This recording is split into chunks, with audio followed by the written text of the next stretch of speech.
দেশ এক অনিশ্চিত সময় পার করছে। নানাভাবে অস্থিরতা সৃষ্টির চেষ্টা চলছে অভিযোগ করে জনগণকে সতর্ক থাকার আহ্বান জানিয়েছেন বিএনপি মহাসচিব মির্জা ফখরুল ইসলাম আলমগীর। নয়াপল্টনের ব্রিফিংয়ে তিনি বলেন, বাংলাদেশের শত্রুরা সামাজিক যোগাযোগ মাধ্যম ব্যবহার করে নানা অপতথ্য ছড়িয়ে দেশে বিশৃঙ্খলা সৃষ্টি করতে চাইছে।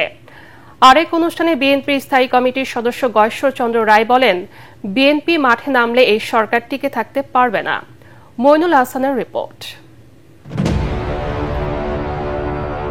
1975 সালের পট পরিবর্তনের পর সিপাহী জনতার অভূতপূর্ব ঐক্যের মাধ্যমে বন্দি দশা থেকে মুক্ত হয়ে বাংলাদেশের রাজনীতিতে আবির্ভূত হন জিয়াউর রহমান বীর উত্তম।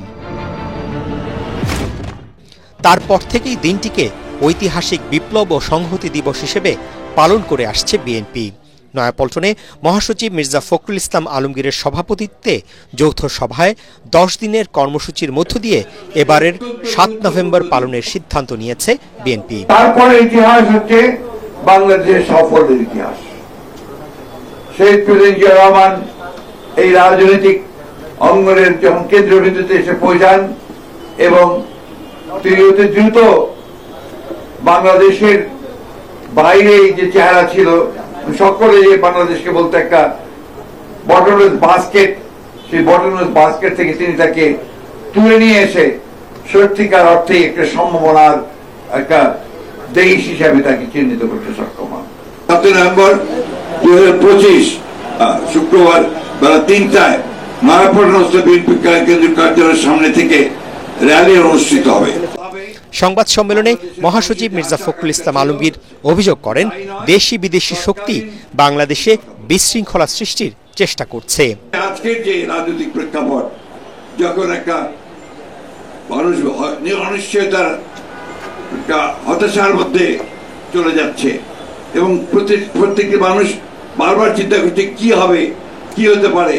আমরা দেখছি যে বাংলাদেশের শত্রুরা তারা আবার মাথা চালা দিয়ে উঠতে শুরু করেছে, মাথা তুলে উঠতে শুরু করেছে।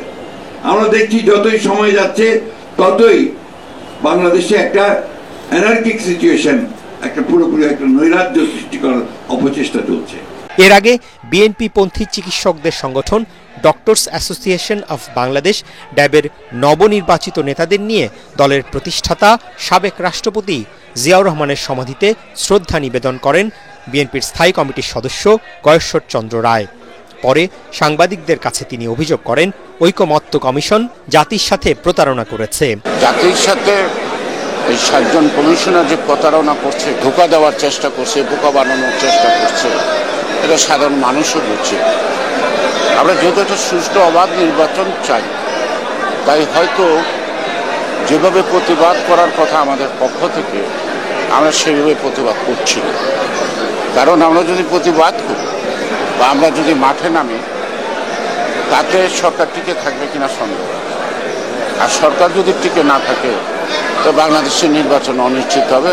গয়েশ্বর রায় দাবি করেন, সুষ্ঠু ও নিরপেক্ষ নির্বাচন হলে বিএনপি বিপুল ভোটে জয়ী হয়ে সরকার গঠন করবে। মইনুল হাসান, এটিএন বাংলা, ঢাকা।